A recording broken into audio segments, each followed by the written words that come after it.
I really see today, one of the largest problems I see is like, look, there's a lot of new softwares out there for these liens, right? Hmm. There's a lot of people that got all the bells and whistles and all this fancy stuff. And guess what? You don't have anybody on that software that's double checking your work to make sure that it's legitimate lien. And they're going to file that lien regardless of whether it's the right property or not. Hello, everyone. Sven Nelson, C2C Resources, also known as the guy that gets you paid. I am here with my guest, Gene Clark. Gene, if you wouldn't mind just introducing yourself, tell us a little bit about you and what you do for a career. Thank you, Sven. I am a director of credit and collections. I've been in this world a little over a decade now and had a lot of experience in the manufacturing world. And I've actually recently moved over to heavy equipment rental. So I'm still learning on my credit and collections journey. That's awesome, man. That's awesome. So, you're in the heavy equipment space. How long have you actually been in the heavy equipment space? Just about a year now. Awesome. Awesome. That's great. Well, I actually happen to know a lot about that space. I'm very heavily involved in the heavy equipment industry, so I'd be happy to share anything I know with you at any time. So let me ask you, Gene, you've been doing this over a decade. Do you have a mentor or somebody that you really look up to that you would say has been influential in your career? I would say I have two.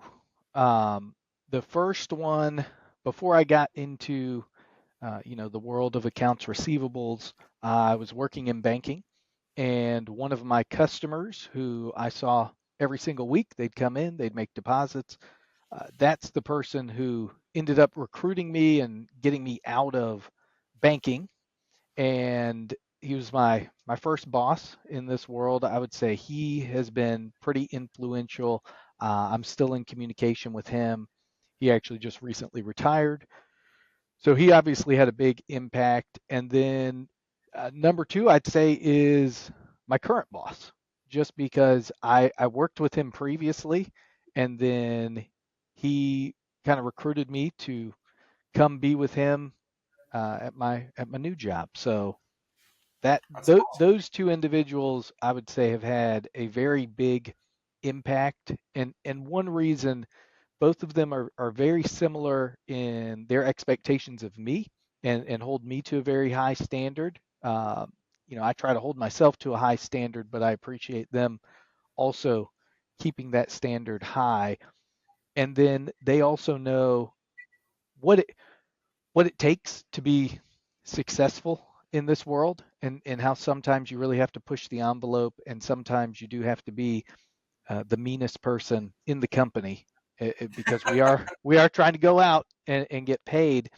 And I've I've either had a lot of support, and I've had somebody who I feel like has my back, or at least has an understanding of the process and why we do the things we do.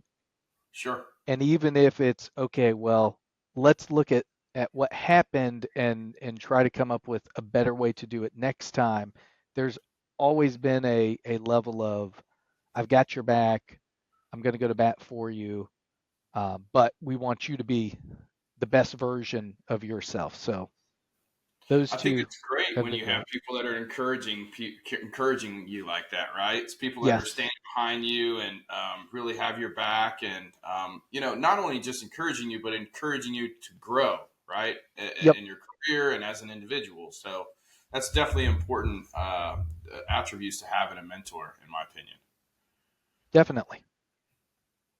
So, do you have like a favorite story where you were super successful in, resolving an issue in particular, or maybe just a favorite story about a client? I have a lot of not favorite stories about That's about common. the rental world. And that has been its own unique challenge. And I've got my manufacturing experience that I'm bringing over, and there's a lot that translates. There's There's a good bit that doesn't translate as well though, because previously I have always been, credit limits are the most important thing. We've got to do a really good job reviewing existing customers and going back and seeing, are they still credit worthy? Do we need to increase credit limits? Do we need to decrease them? Do we need to change terms? And that's something you get a lot of lip service in our world where people Uh-huh. say, "Oh, yes, that's important," but you don't get a lot of people that do it. They run their credit report, and I I won't say it's lazy. I'll just say maybe they're not getting the best data, or maybe that's just how their processes are, and they Uh-huh. haven't looked to change it. Where I see both extremes, where I'll send out credit references, and we get customers that say, "Oh yes, this customer $100,000 credit limit, credit high $3,000," and you're why are you still giving them $100,000? Or flip side, credit limit $10,000, credit high, 68,000. Right. Nope, their credit limit is 68,000. That is what you gave them, whether Right. whether it's in the system or not. And so I think having those in place has really helped with a lot of things. That I'll tell a story there. We had a very big customer, somewhat early in my career, historically top three, top five customer, doing a lot of business with us, Uh-huh. and slowly their payments were starting to change. And in the beginning, sales and upper management, everybody's, they're a good customer, they're growing, they're expanding, they're just having some cash flow issues. Okay, okay. They used to pay us under 30 days. Now we're up to 40. It's not a big deal, just something's changing. And then it was, hey, now we're at 60 days. We're 30 days late.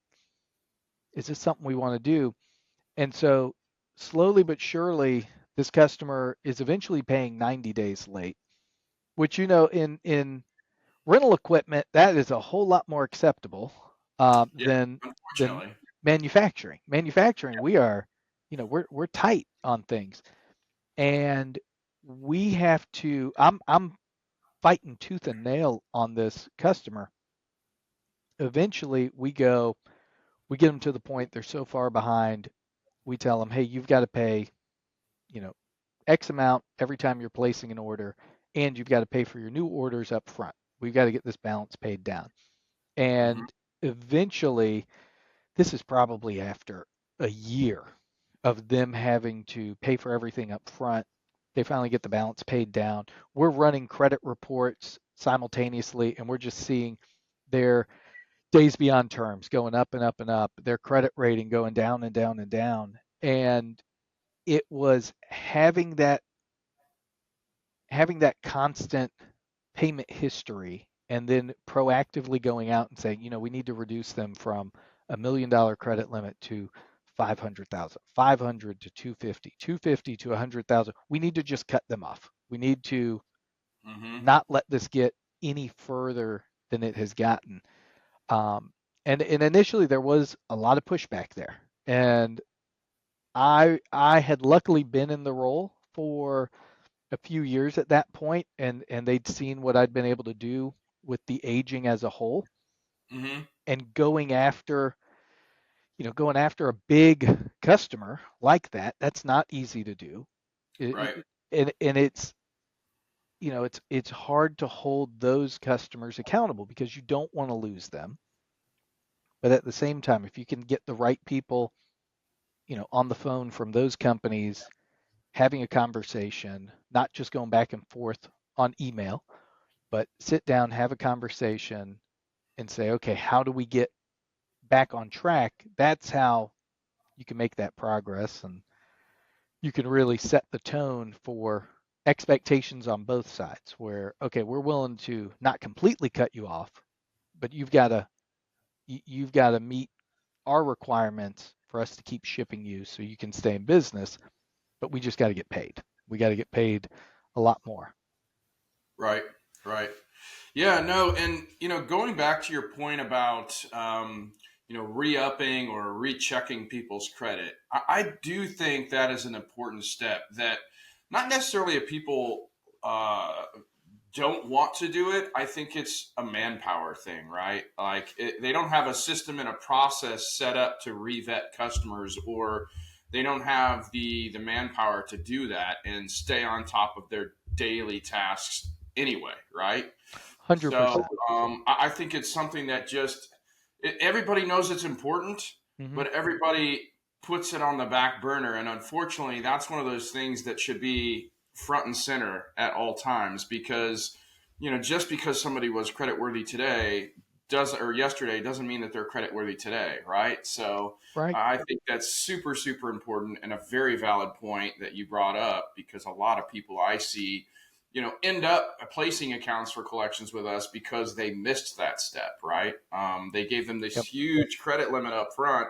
And particularly in the rental industry, I have a lot of rental industry clients, a lot of really big guys. And I think it's a step that many of them, like, they'll give them this huge credit line that really doesn't make sense sometimes in the beginning. Hmm. Yep. And yet they still like continue on that path, and you can see how the payments just never really happened the way they were supposed to or the way they should, but yet they still had the equipment. So it's just mind boggling. And going into the rental side of things, there's I am learning the world of preliminary notices, of liens, and because that's just not something you deal with on the manufacturing side. And Correct. Yeah. what I've learned, just having been here for a year, I know less than enough to even be dangerous. I don't know nearly Uh as huh. much as I would like to know, but we've gone out, we've got a partner, they're helping us really start the process of getting these Yeah. notices out. And I've got people that work at my company, they've been in this world for decades, multiple Hmm. decades, and they're not even as knowledgeable on these things. And we've got, generally subcontractors are our main customer base, but we've got some GCs, we've got some property owners as well that come to us. And property owners I can understand depending on the situation, but we've got GCs and subcontractors that have no idea what this is, why they're getting it. And that's really eye opening to me of how little people know about this. And in Yeah. our world, the really big dogs, they'll send it out to everybody. Yeah. And Regardless. Yeah. not giving a plug to the behemoth in our industry, but if you know who they are, you know who they are, and they're sending it out to everyone. So it surprises me that so many people are coming back saying, "Oh, I don't like this," and it's not even. I would say it's 50% of the complaints are, "Why are you trying to place a lien? I pay my bills on time." And there's a lot of education that goes into that. But the other 50% are, I don't want to deal with this. I don't want to have to get the waivers from you. I don't want to do the extra legwork. And one of the things I've told all of my branches is, this is a relatively new process that we're doing it not in one-off situations, but really across the board, depending on the threshold of the project. Sure. And I've tried to tell them, if you've got a customer who has reached out in the past before we started doing this and they wanted those waivers and everything, let's do more business with those people. Try to build that relationship because they're doing it the right way. Yeah. Nobody told them they had to get this waiver. We have no rights on those jobs, but they're still asking for us to Hmm. sign off. They're doing things the right way. And that's an honorable company. I'll phrase it that way. Yeah, no doubt. And these GCs and subs, man, they should never get upset because you're wanting to put a lien on the project because in all actuality, it not only protects you, but it protects them, right? Like Right. let's say the owner doesn't pay or the GC doesn't pay the sub.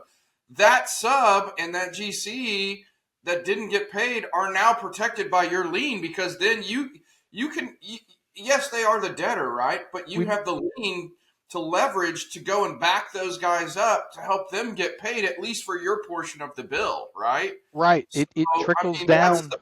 that's the best way to spend it. Hmm. It's for them just as much as it is you, and that's the easiest way to explain it to them. And I think you're absolutely right. Not enough people use the lien and the Miller Act and know what it's about or know how to utilize it. But more importantly, what I really see today, one of the largest problems I see is like, look, there's a lot of new softwares out there for these liens, right? Hmm. There's a lot of people that got all the bells and whistles and all this fancy stuff. But what the problem is that people don't realize is that we have a lot of people in your position, right, that are filling out this form on this software, and they don't have the legal description of the property, or they don't have the right address, or what have you. And guess what?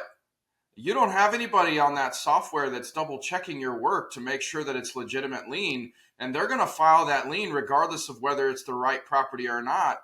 And you may or may not have a valid lien for the Right. property that you intended it to be on, and you paid for it. So that's a big issue that I think people get blindsided by a lot with some of these new companies that are out there pushing liens and pushing project software and lien software. So it's something you definitely need to be mindful of if you're doing that, self-service type software. And the other thing is like you've got 50 different states with 50 different lien laws in them, right? So Yes. you got to know a lot of different scenarios there with a lot of different jurisdictions, and you've got to be an expert in every single state if you're going to file liens in it. And that's why we ended up going with one of those, outsourcing that to a third party, because we're just looking at it and it was okay. We have a branch in 13 different states, but we're on, some borders of other states where we don't have branches, and Hmm. realistically we're in over, you know, over half the states. So Yep. it was, I don't know how I can hire enough people to know enough about, even if everybody knew enough about every state, I don't Hmm. have any idea the manpower it would take to constantly be going out checking all these things. So, there is a bit of automation to it where all that info pops up and we've just got to go in. And there is, because this is new, uh, a situation where we're trying to teach um, our frontline employees of, okay, we've got to make sure we're not just putting in one of our branch addresses for the project because the customer picked it up from us, or we didn't get that address so we just put in the customer's address. We've Sure. got to make sure we're getting that info up front. We're getting the GC, we're getting the property owner, so that we can have a legitimate claim on all of these things. And that's a brand new world, and it's funny the things you get into in accounts receivables and credit and collections, because when I first got in, I had no idea in manufacturing it was going to be so important that I learned the ins and outs of sales tax exemption and resale Uh-huh. certificates. And I've gone to enough seminars about that to know I am probably one of the most conservative people when it comes to those certificates. And I go above and beyond in what I'm asking for. And it does get under the skin of some of my customers, some of my sales rep. Well, we didn't need this before. I know, but that's their form. We need our form. If they get audited, that's what they have to show. If we get audited, we need this document where they have signed at the bottom, said, I attest all of this information is true. Right. And yes, could you, if you get audited, could the auditor take their form and say, yeah, this shows that they're tax exempt and their purchase from you makes sense? Absolutely. But you get an auditor, they're having a bad day, man, they're well, that's the wrong form. You're fined. You owe us this money. And Yep. that's what our entire world is about, minimizing risk, Yep. minimizing, any potential danger that there could be. And now that I'm on the equipment rental side, it's liens and waivers and preliminary notices, but it's also certificates of insurance when we're getting customers set up, because if something happens, the equipment's damaged, we want to make sure you've got the insurance that can reimburse us for this Hmm. equipment. So it's fun. It's fun. Yeah. Something new. Absolutely. No, learning something new is always fun, right? So let me ask you, what do you think the biggest mistake that you see businesses making with regards to finance and cash flow is these days? I I would say it is the lack of credit reviews on existing customers. And I follow a lot of companies. I'm connected with a lot of people, and I know there are some companies out there that are trying to put together some software that will do this to some extent, because you Mhm. need more than just your credit safe or your DMB, Yeah. or you need more data than that. That's great. That will tell you what other people are reporting, and, and how that looks. And maybe those are people in your industry, maybe they're not. And then you've got your own payment data, and that'll tell you a story, but that is old data. That's not Hmm. necessarily what's current. I think that's your best indicator, how they've paid you in the past, and how that has evolved. That's your best indicator for how they're going to pay you in the future. And then what kind of business are they still doing with you? Is their business increasing? Is it decreasing? Is it staying the same? I think you need all of this information, and you need to be able to plug it in and analyze it. And right now we have to do that manually. There is not a good solution out there. There are some that try, but there's not a really good solution out there. If I knew how to code, I had a background, man, I would come up with it. I would write the software. That would be my baby. But at the same time, how much will people invest in this? Because it's hard to show an ROI on, well, we're going to do this, and bad things are not going to happen. Well, Right. how much money did you save us? Well, I don't know, but I know it must have worked because we didn't have as many write-offs. Yeah. Well, what if that's just better customers? It might be. I don't know, but you know, That is hard to quantify. That is hard to quantify. it's really hard. But if and you know it's just something you've got to do, because if you've got a customer that's paying you slower and slower, if you pull back their credit limit, you can keep the same terms. Okay, now they're hitting that credit limit. And this is where it's also funny, because almost every ERP system, you can enter a credit limit Hmm. for a customer, and almost every system has a button where, oh, if the customer hits the credit limit, it stops them. But if you check this button, they can go over it. Right. We can, and it's two different things. It's check this button to override it, or check this other button, and we won't even show you that message. And it's okay. So it's just, it's whose line is it anyway? The credit limit's made Is up, it? and it doesn't actually matter. Oh, that's great. That's great, man. So if you can get those in place, and then you hold the customer accountable, and this is something I've always preached when we go through this the first time, it's I can have a much better conversation with our customer, and whoever's trying to take that order can have a better conversation with them of, oh, you know what? I'm getting a message. You're actually going over your credit limit. I can't process this order until you pay these two invoices. And so Mhm. that's not, hey, you're past due, you need to pay these. And even if the customer pushes back, oh, well, just increase my credit limit. You can still, again, it's a nice conversation of, you know what, those invoices are actually due. If we can get those taken care of, your account's going to be up to date and I can get this order processed. You're not even telling them they're past due. You're not telling them they're late. It's just, oh, these are actually due. These are ready to be paid. Can I get a credit card from you? Can we get that process right now? Do you have access to the customer portal? Can you log in real quick and make that payment?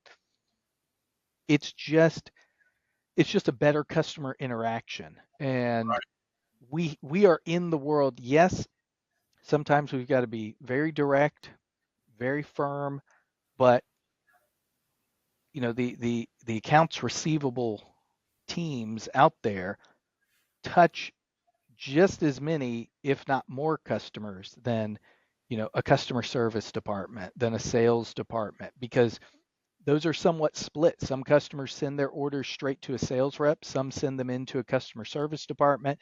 Hmm. Um, i the company I'm at now has various branches, so we've got every single branch dealing with their individual customers. Every sales rep is dealing with their individual customers.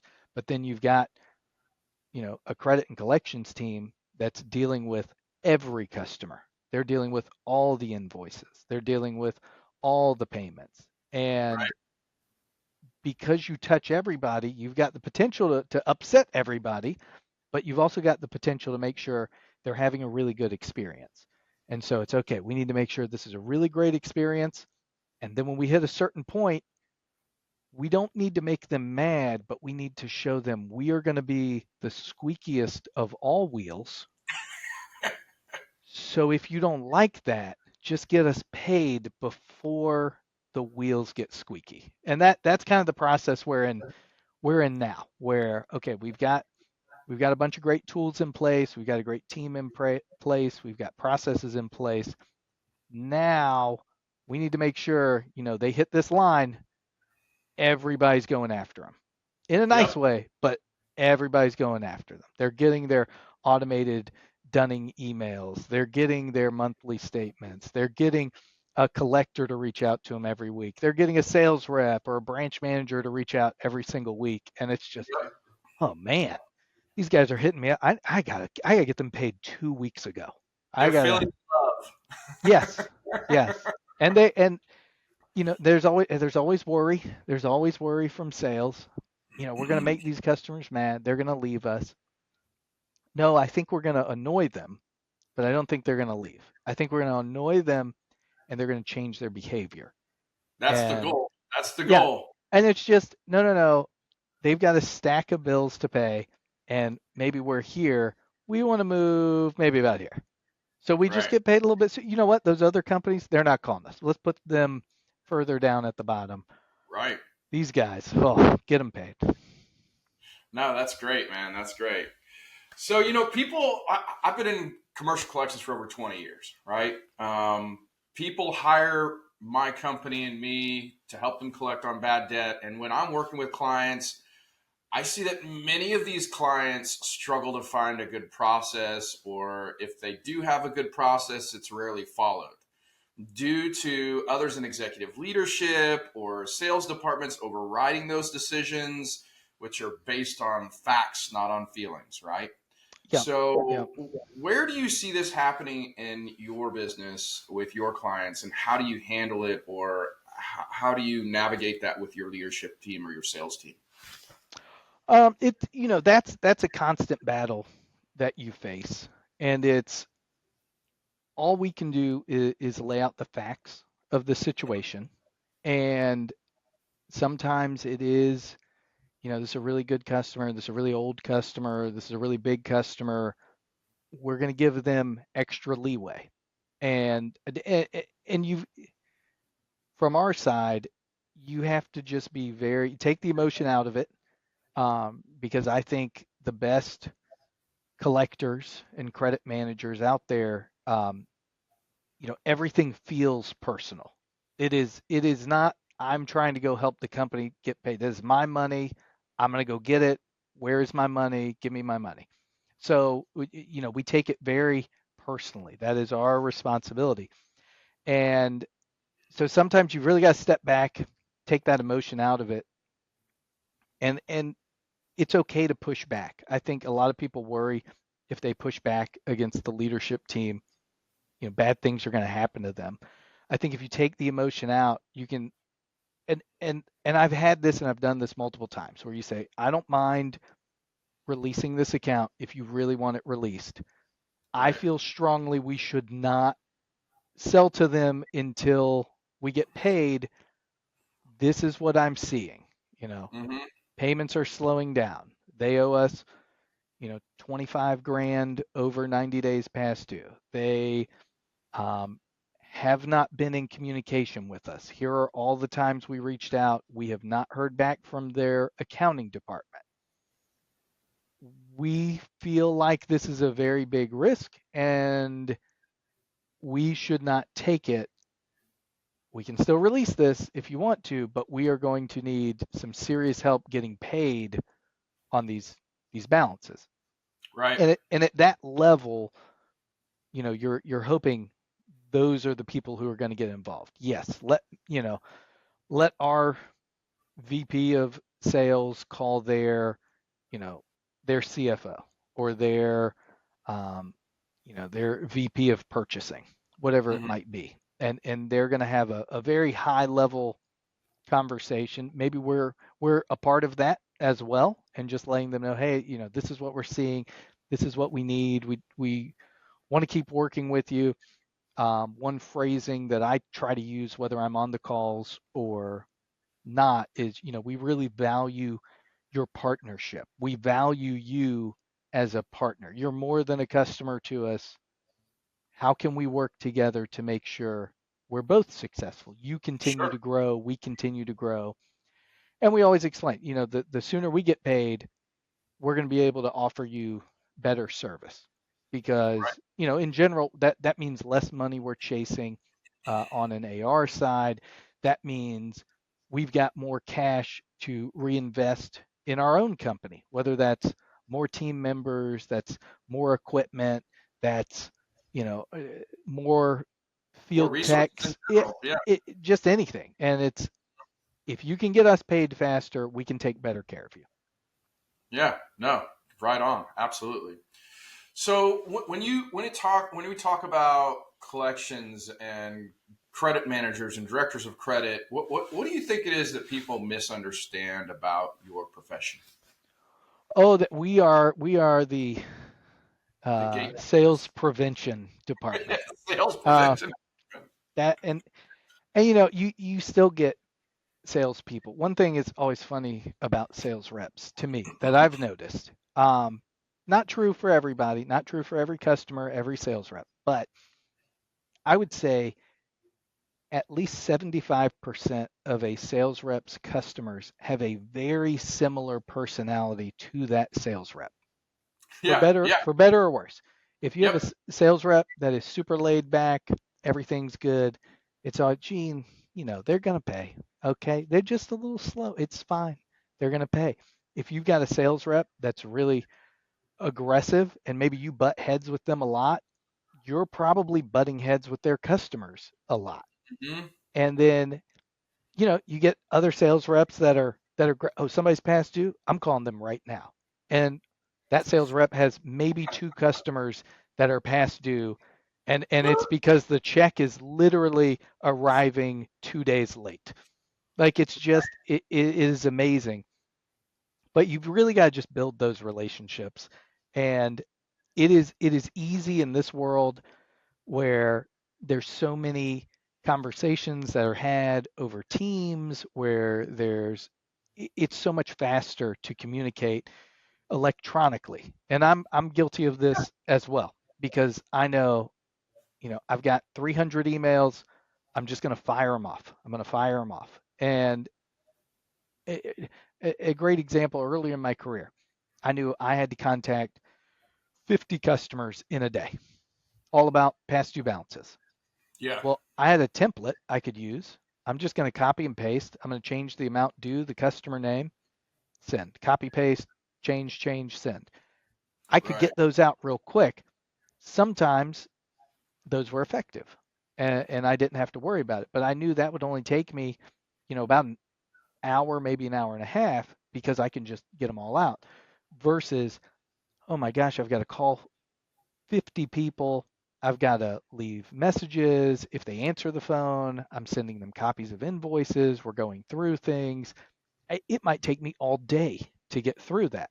And so I think the post COVID world where everything's a lot more um, separate, and we're in Zoom meetings, team meetings, and we're trying to do things as quickly as possible electronically. You miss a lot by sitting down with people in person and picking up the phone and talking to people. And that's where that communication breaks down. That's where you get a lot of misunderstanding. And I think if we go with the mindset of, okay, they've got really good intentions, because just like they think we're trying to make sure we don't sell to anybody, I think, we also get it in our heads, man, they don't even care about the company. They're in They it for care about their themselves. commission. That's it. Yeah, they just want to get paid, and they don't even care. Right. So I think that we suffer from that mindset as well. And that's something we both, if we keep having conversations and we keep a good dialogue going, that will help everybody remember they're on the same page. And I've had really good success with whether it's sales managers, sales reps for specific departments, or, verticals or regions, trying to have a conversation with them at least every other week. We can talk about what's going on. Hey, these are the customers I'm having trouble with. What are you seeing on your side? Is there anybody I need to keep an eye on? Is there anybody we're trying to, we've got a big presentation coming up. We're trying to win this new contract with them. Maybe I back off. Maybe I need to say, I'm just going to send that one email, hey, these invoices are due. I'm not also going to pick up the phone and call, hey, you're really past due. We got to get paid. What Hmm. does it look like? Maybe I'm going to pull back, but I think you've got to have that dialogue to make sure everybody's on the same page and everybody's got the same goal.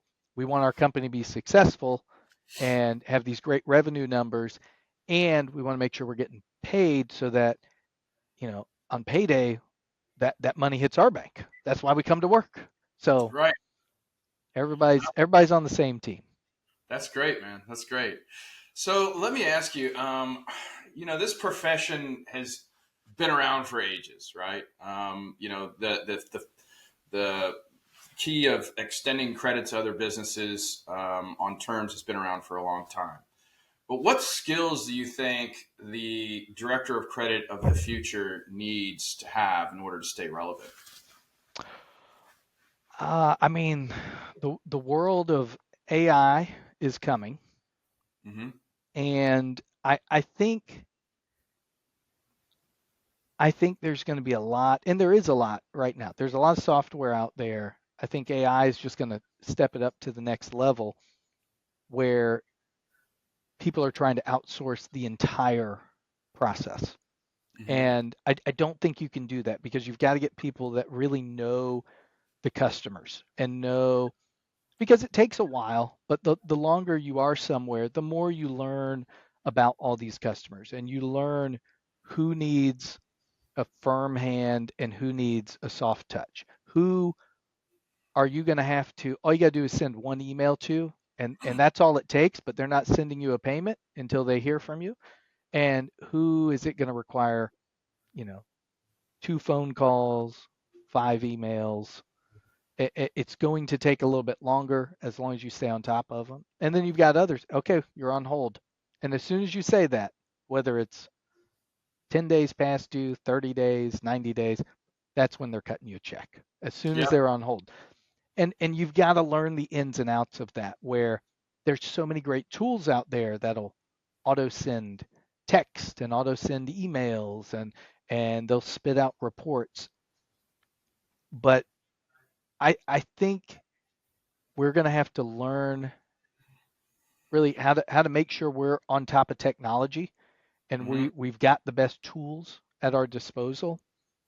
But it's going to be even more about that relationship, and how well can you build a relationship both externally with customers and internally with people in your department and outside your department, because I don't I don't see where AI can actually, or any kind of software can actually replace a an AR team, but I do think it'll make it more efficient where you don't have to hire as many people.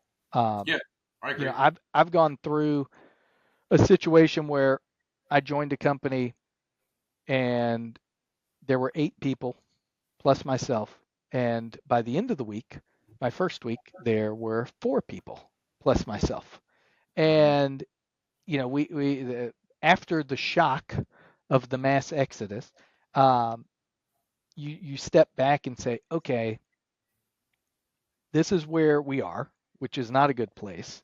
And now, for better or worse, I have all this money that I can do something with. Do I need to hire the same number of people, or do I need to make sure I have better tools in my tool Mm-hmm. belt? And then maybe I don't have to hire as many people. And maybe I can spread the love and get everybody a fun new tool that they can use. I can hire maybe 2 people, and then we can keep being super efficient at what we do. And as we grow, we might still not have to hire somebody. And that, that's good and bad. I mean, yes, are you somewhat reducing the workforce? Yes, but your hope is you're going to grow, and then at some point you're going to need new people. But you just want the people that are there to be able to do the Do things job. efficiently. Yeah, do things Yeah, efficiently. and I think from a low level perspective,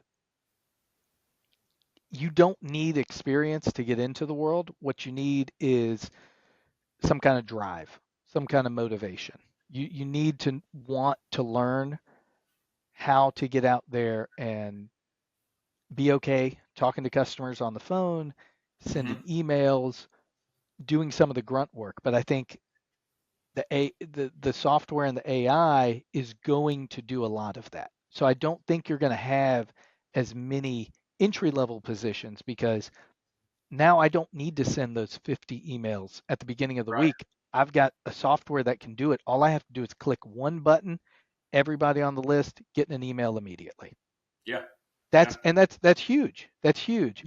But now that means, my accounts receivable intern or accounts receivable specialist isn't worried about doing that, but I still need somebody to make those calls. I don't want a robot calling those customers. Right.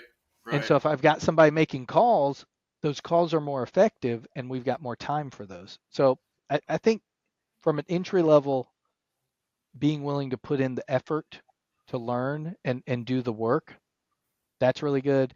Higher level, making sure you know how to build relationships, making sure you're staying on the forefront of what technology is out there, what technology is coming, and just trying to manage your resources. That would be the uh, the big things I would see.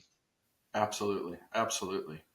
So, what is it that makes you feel inspired about the work that you're doing right now?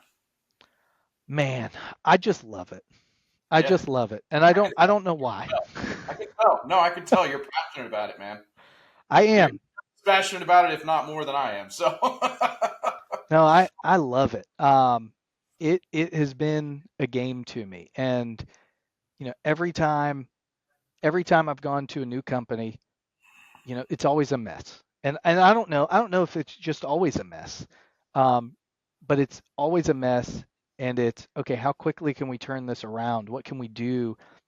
And it's exciting to see your past due numbers dropping, your dollars yep. dropping, and your past due percentages and all your buckets are dropping, and those Yes, sir. balances are moving to the left, and your DSO is dropping. And to me, it's always been that kind of video game mentality. Okay, how can I get to the next level? Okay, what do I got to do to beat this level to get the next high score? And Who's I the next just boss I got to beat, right? Who's the next yeah, enemy? yeah, because and it's a little bit like sales. Um, from the other side, you're selling the customer on paying me. Okay, what do we got to do? 100%. Yeah, absolutely. 100%. So, what do you think is the best compliment you've ever received, man?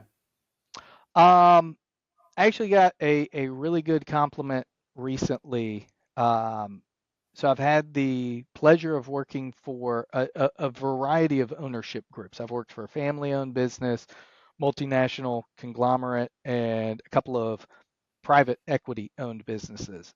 Hmm. And had somebody who was with our private equity group, was our interim CEO for a little while, and he came in, he was reviewing all of our processes, and he reached out. He never told me to change anything. Um, and I didn't know if he was reaching out to anybody else or what might be happening. He had just come in and said, "Hey, I want to review all these processes while we're looking for our, new CEO."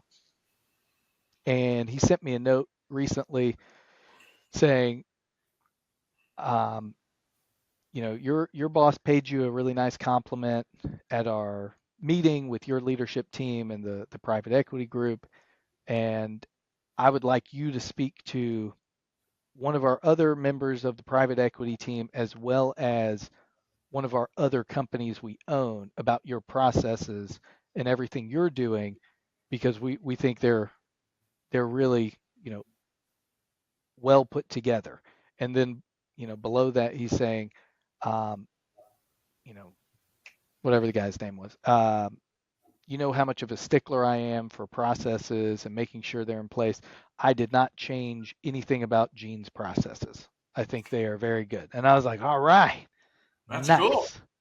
Yeah, that's Saving that email. Let me just put good that to hear. on the whiteboard. So, I mean, that's always nice to hear because I like to go fast and I like to make change quickly, and I like to get from where we are to where I want to be yesterday. Like I just want it all to be fixed right away. And with coming into a new world, it is taking me a lot longer to get where I want to go. And there's a lot of challenges we've been Sure. facing, and it's fun because I'm getting to learn a lot of new things. But I was going to drop our past due percentage uh, to a third of what it was at the beginning of the year. That was my goal. I'm Hmm. like, we're just gonna crush it. And now I'm I'm How'd that work out, Gene? so instead of dropping it to one third of what it was, I'm hoping to just drop it by one third. So I'm trying to get to that midpoint, and it's taken longer than I've thought. And I have beat myself up about that. And it's very nice because I hear a lot of good things that we're doing really good things in the rental equipment world and different things than branch managers, regional managers have seen in the past. I'm like, okay, that's great. Like it's good to be different. It's good to Right. bring a new perspective. And we've made a lot of progress. But it's Sure. just, you if I look back now, approaching the last quarter of the year, wow, we have made so much progress and it's better than it's ever been. But week in and week out, it's just like, oh my gosh, our numbers, oh, they're not moving. They're not moving. And then boom, you'll have a week where it's like a 3% drop. And you're like, oh, that's great. Okay. And then the next week, it's not moving. It's staying the same. What's happening? So, we've been stuck on levels longer. I'm looking to beat the level. I need to Uh, beat Bowser and move on to the next level. right, yeah, That's yeah, yeah. Well, look, man. Let me just give you some something to make you feel better, man. You're not just trying to change the entire culture of your company. You're trying to change the entire culture of an industry, and that's the industry you're in, man. I know it very, very well, and it is the industry of your culture. So kudos for you for any movement that you've gotten done, man. That's Thank awesome. you. Thank you. That is awesome. So I think everybody talks about their successes, right? Everybody is easy to tell about their successful stories. It's easy for you to tell that, right? But I think people learn more through failure. I don't Hmm. know if you agree with me or not, but I wanted to ask you if there's ever a time in your career where you failed and you learned a big lesson from it. Um, I would say I've got a couple of those, and it all kind of stems together. Um, I think you can't be afraid to stand up to the sales reps, to the sales managers, to those those people in leadership positions on the executive team. You've got to know they hired you to do a job, and they don't do that job, and they're looking at higher level things. They don't see the little things. And I Mm-hmm. think there were a lot of instances early in my career where I just kind of backed off. Hey, no, we don't want to put this customer on hold. No, we're going to go ahead and give them. I know it says 20,000. Give them 100. Give them $100,000 limit. We trust this customer. We think they're going to do good. And a, a good number of those either became really rough situations and really tough to collect and took a lot of time, or we ended up having to write off. And because of that experience, that probably led to my next learning experience where I would just get really frustrated and I might send off an email that maybe I shouldn't have sent. Maybe maybe I should have picked up the phone, had a phone call, um, where there's no tone in an email, but it was real clear that I might have been frustrated with what was happening. And again, I've had some great bosses who pulled me aside. Hey, Gene, let's talk about this. You know, you need to go talk to this person you sent this message to. Make sure you're on the same page. Tell them, hey, that came across aggressive. This is what I was trying to say. I was frustrated. So learning how to fall on my sword and really not be so quick to get frustrated and fire off that email to Sure. now where I have no worries. I know I'm the one they've put trust in to make sure we get paid by these customers, especially the customers that aren't paying in a timely manner. And if that customer is on hold, or it's a big customer that we're thinking about putting on hold, or one that's on hold that needs to be released, I can, I'm gonna make a good decision, get my boss involved. That's always important. But make a decision, okay, we can do this, but here is the situation. Here are the facts. Here's what I am seeing. Are you sure you want to do this? Because there is a lot of risk here.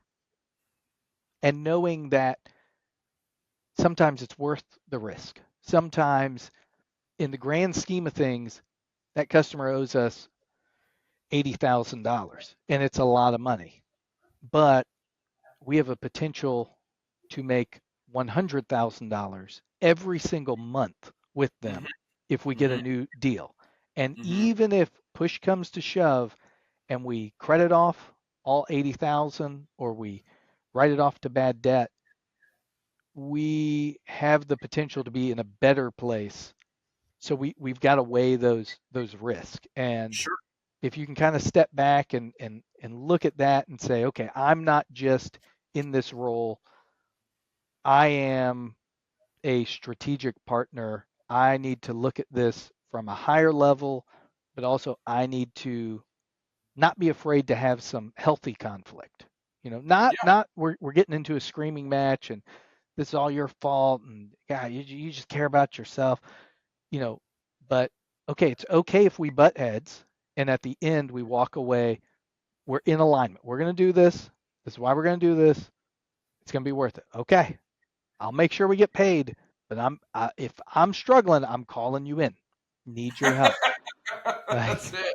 and I remember there were a couple of times where I have talked to our CEOs, and I'm like, okay, we can do this, but I might need you to call their CEO to make sure we get paid. Okay, okay, Gene, that's fair. And it's all right. Listen, That's good, man. That's awesome. That's awesome. So I got a fun question for you here. And you all probably right. laugh at this. How would your parents or your significant other describe what it is you do for a living?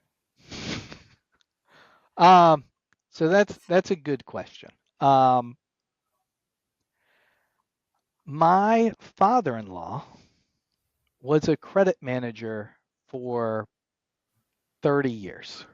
Okay. So my wife uh, would tell you that she didn't know what a credit manager was back then when she was growing up. And all she knows is that I make sure everybody or that we get paid, but that she really doesn't know what I do. She doesn't know what her dad did. She doesn't know what I do. And then my mom's twin brother and her oldest brother actually owned a collection agency. See, it was It's in the meant to blood, be. It was meant to be. And it's so funny because I worked for them one summer when I was in high school, and I was like, "Oh, this is the worst. I will never do this. I I don't want anything to do with them. They're terrible people." And that they were they would buy up credit card debt and medical debt from other companies, and man. Consumer debt. that's what they were doing. And so I'm like, I can't call grandma and be like, I know you can't pay your bills because you were in the hospital, but you owe me $70,000. Pay your bill. So I was like, I could never do that.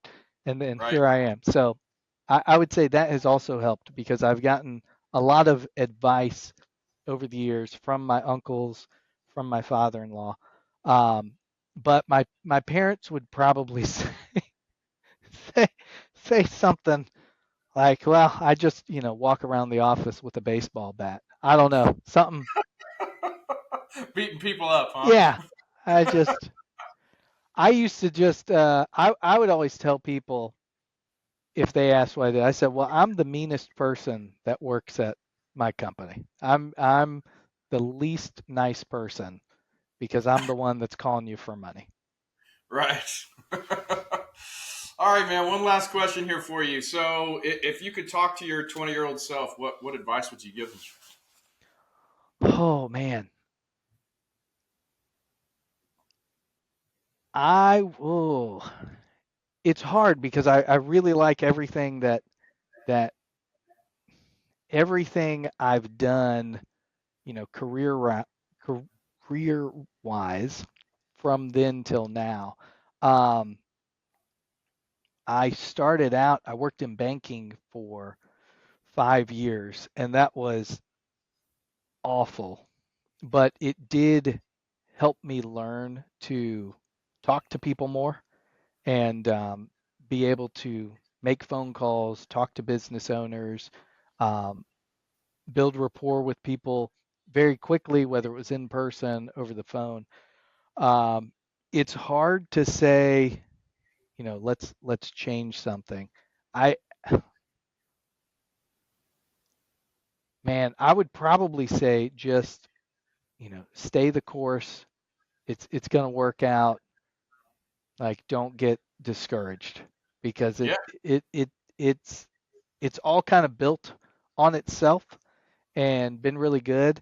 I would love to say I would have gotten into things sooner. I really got, you know, I'm very blessed with how everything worked out because the first company I started working for, like I said, the guy was my customer and his AR manager was retiring. She was retiring. And I say AR manager, she was the only one in the department, but she was retiring. She'd been with the company for about 10 years and he'd only been there about 3 years. And he wasn't looking to ruffle any feathers, but he knew that area could use some improvement. So he said, "Hey, I've got somebody that's retiring. I've got an opening. Would you be interested? I think you would do well." Hmm. And just, having never done it, but being miserable, I was working at Wells Fargo back when Wells Fargo was having a lot of issues. I was like, absolutely, I do not want to be here. Uh, so, just really, really kind of lucked into that and fell into it and fell in love with everything. It was a great fit. It was a great company, had a great boss, great culture, and just given a lot of leeway to learn what I was doing. So it's hard to say I would change anything. Um, That's I good, would, I man. would, That's a great I'll, story to have, man. I'll go with this. If I could change something, I would not sell my first house. I would have done a cash out refi and taken that money to buy the house I moved into and kept that one as a rental. That would be, if I could add one regret, Yeah. that would be it. No, I get it, man. That's awesome. That's awesome. Ironically, I just sold my very first house like Oh, 2 weeks ago. nice, No, nice. I got tired of managing rentals, man. I got tired. I have several rentals, and it's time to move on to bigger and better things. So, Yes. um, no, man, great story, man. Thank you so much for being the best part of this show, man. Thank you so much for coming on here as a guest. Great advice. Thank you very much, man. Well, I thank can't you thank for you. having me. This was great. I really enjoyed it.